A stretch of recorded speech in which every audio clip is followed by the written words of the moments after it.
O tema de hoje é sobre deontologia. Você sabe o que é deontologia? O que essa perspectiva de análise filosófica, sobretudo em relação à ética, significa? Não tem ideia? Então, o professor Rodrigo Pensador vai descomplicar para você hoje aqui no canal de História e Educação. Mas antes, curta o nosso vídeo, inscreva-se no nosso canal e compartilhe os nossos vídeos, ajudando a disseminar o conhecimento filosófico. Depois da vinheta, cola com a gente. Roda!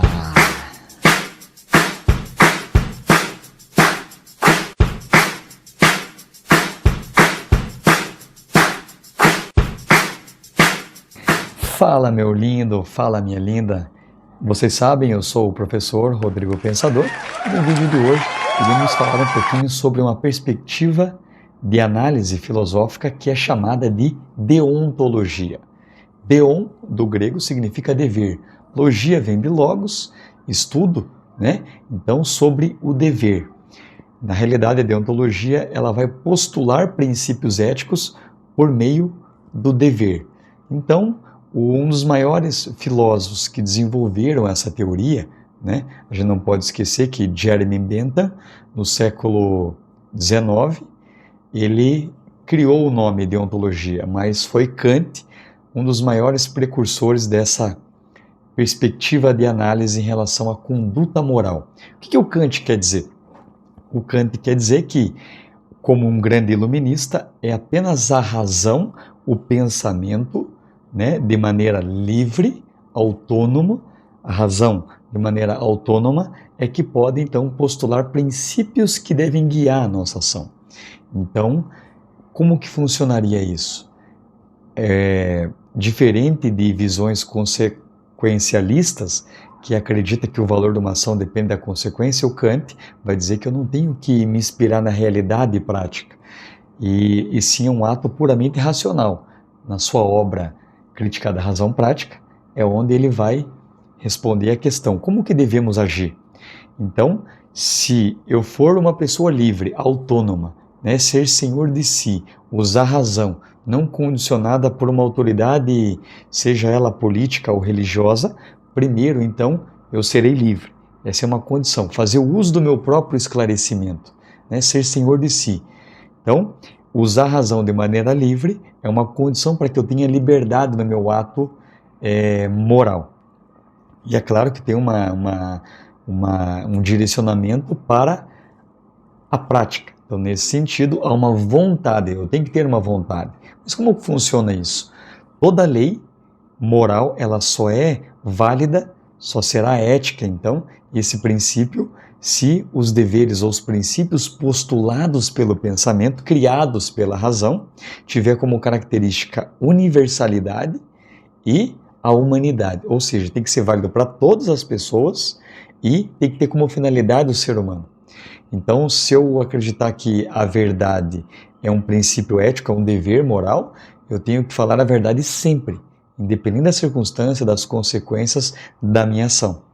E isso tem que ser algo postulado pelo próprio princípio racional, não tem que ser imposto por ninguém, não tem que fazer por coação, né?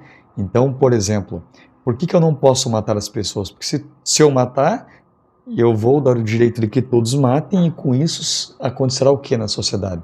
Uma desordem, um caos. Então, nesse sentido, é uma impossibilidade de que a gente, então, acredite que seria um ato moral o homicídio. Isso também vale para a verdade. Vamos dar um outro exemplo. Quando eu ajudo uma pessoa na rua, caiu R$50. Quando eu ajudo essa pessoa para que ela me dê parte daquele dinheiro como recompensa, eu estou pensando na consequência da minha ação. Eu não estou pensando na ação por ela mesma. Uma ação por dever deve ser pensada como um fim em si mesmo. Eu devo fazer isso porque é o melhor a ser feito. Então, a ação é um fim em si mesmo, não está condicionada a alguma outra coisa. Quando eu faço algo esperando em troca, já não é correto. Por exemplo, eu vou lavar a louça para a mamãe para poder ganhar uma gorjeta. Isso não é uma ação moral. Então, eu não tenho que olhar para a realidade prática e pensar se a consequência vai ser boa ou não para mim. Eu tenho que pensar isso de maneira racional e generalizar, né? Se todos ajudarem a mãe, qual que será a finalidade disso?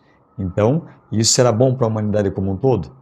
Se sim, esse deve ser um dever moral. Então, a própria razão vai impulsionar essa vontade, e essa vontade é um ato racional para que eu cumpra esse dever moral, para que eu haja de maneira moral. Tem uma frase do Kant que diz: haja de tal forma que a máxima da tua ação sirva como uma lei universal de conduta. Ou seja, quando eu generalizo a minha ação e espero então um resultado benéfico para a humanidade, essa ação, não tenha dúvida, que é uma ação por dever, é uma ação moral, né?